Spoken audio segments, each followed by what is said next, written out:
Filosofia do Boteco, com Riquiteu. No episódio de hoje, vamos falar sobre arte e estética. Arte, essa maravilha humana que nos emociona, nos inspira, mas também nos deixa puto quando a gente olha para uma tela branca com um ponto vermelho e no meio e alguém chama isso de genial. E hoje vamos falar sobre estética, sobre arte, sobre sensibilidade, sobre algo que desde os gregos metidos à besta até os modernistas que adoram uma desconstrução. Então se prepare, aflore seu coração e principalmente seus olhos e seus ouvidos, porque talvez essa viagem seja um pouco abstrata, longa e diferente de tudo que você já ouviu. A primeira pergunta poderia ser: o que é arte? E olha, essa pergunta já causou muita treta, muita discussão, já fomentou ágoras, cátedras e mesas de bar ao longo da história. Platão, por exemplo, achava que a arte era uma cópia imperfeita da realidade, e por isso, para ele, não tinha muito valor. O que é até um pouco irônico, porque antes de virar filósofo, ele era um artista, ele era um dramaturgo, escrevia peças de teatro, escrevia roteiros novelísticos, que é uma forma de arte.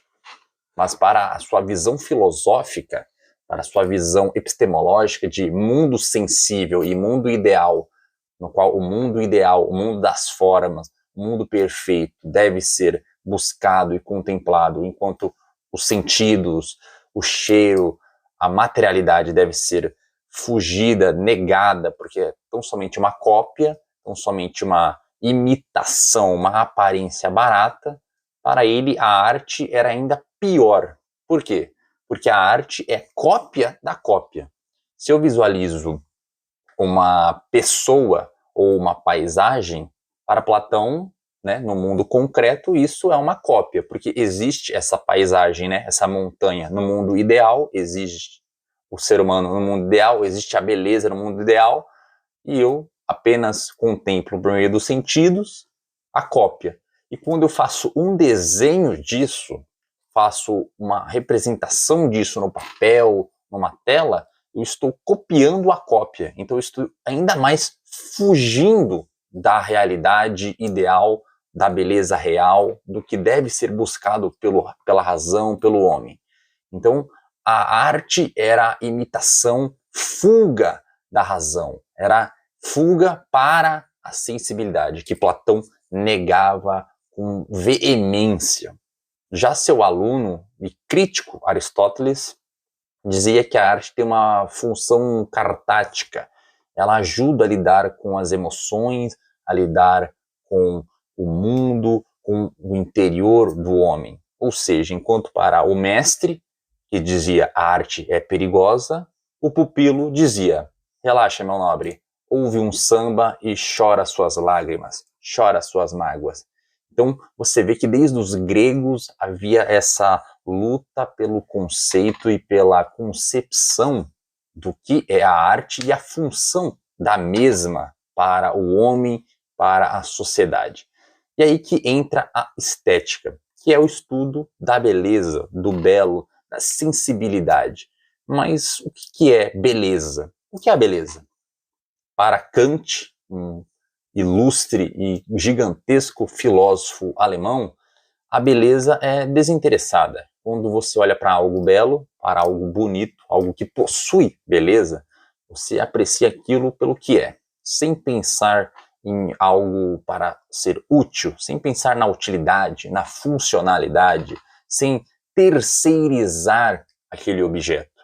Só que, convenhamos, a maioria de nós olha para a beleza com algum interesse, né? Geralmente sempre tem alguma meta a se buscar e a se atingir quando observamos o mundo ao nosso redor, seja belo ou feio, seja numa obra de arte ou numa paquera de bar. Então é bastante complicado visualizar essa concepção kantiana no dia a dia, tirar a utilidade das coisas e ter uma visão desinteressada, ter uma visão sem fins para determinado ser. E aí que vem os modernistas e jogam tudo isso, né, Platão, Aristóteles e Kant para o alto. Jogam tudo isso para fora e reiniciam toda essa concepção. Duchamp, por exemplo, pega um mictório, né, um vaso sanitário, um objeto de uso para atos não tão agradáveis, coloca num museu e denomina de arte. E a galera pira. E por quê? Porque a arte deixou de ser só técnica, de ser uma habilidade do artista e passou a ser conceito. E hoje você pode fazer uma performance que fica parado, pelado numa praça e ser considerado para alguns, ou para a grande maioria, ou para críticos, ou para outros filósofos, para jornalistas, para historiadores, como arte. O problema é que quanto mais conceito, mais distante a arte fica do público, porque ela já não está mais atentando para a sensibilidade, para as emoções, ela fica um objeto de interpretação. A arte para de ser sensibilidade e se torna razão, se torna objeto de entendimento. E a arte também, para modernistas e também para medievos ou até mesmo para antigos, também tinha influência e era política. Desde as pinturas renascentistas financiadas pela igreja ou pelos grandes nobres daquele período, até os grafites de protestos e revolta nas ruas contemporâneas, a arte sempre dialogou com o poder, com a política e com o Estado. E aqui que entra uma pergunta que talvez pode ser bastante interessante para uma sociedade tão polarizada. A arte deve ser neutra ou deve ser engajada? Eu acho que a neutralidade pode ser um pouco ilusória, né? Mas não significa que a arte deve ter um partido. A arte, ela reflete um pouco do seu autor, do seu artista, que pode ou não ser político. Então, a arte pode, inclusive, ser política, e a política pode ser um pouco artística, por assim dizer. Então, eu deixo essa reflexão para vocês sobre o que é arte e para que arte. Espero que vocês tenham gostado desse episódio.